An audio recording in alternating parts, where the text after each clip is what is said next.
Our client lost a $60,000 deal to a prospect that said budget.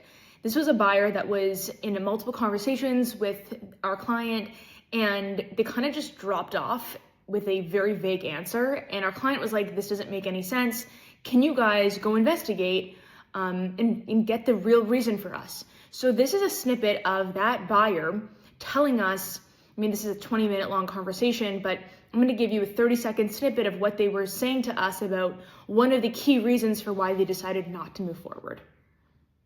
So for this, we realized we don't really need a full predictive model. We were thinking about it, but then on further evaluation, since we would give it a test, we would give it a try, but then again, the developer time that would be required to integrate our system with your system, and then the training required. I remember someone had told that a data analyst would need to be trained on how to use the system, the model, which again would require training and time and effort. Mm-hmm. So it was just too much of a commitment for a system we were not even sure we needed. If it was easy to test it, if it was something like a month to month, like a pay-as-you-go thing where we could test it and take our own time, and it was easy to integrate and then see how we feel, and then without any commitment.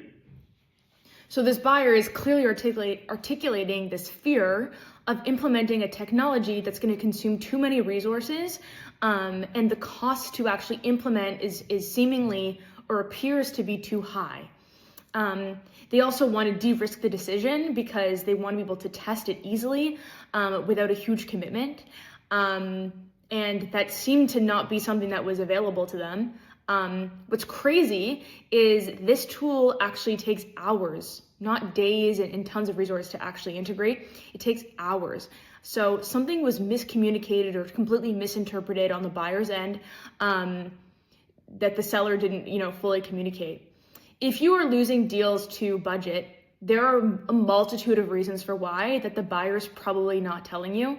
And if you're sitting there guessing and wondering, why are we losing deals that should have moved forward, I highly, highly recommend that either you get someone from your team to go speak to those people, or source somebody externally to really get the truth so that you understand, why you're missing the mark, and you can actually course correct with accurate feedback.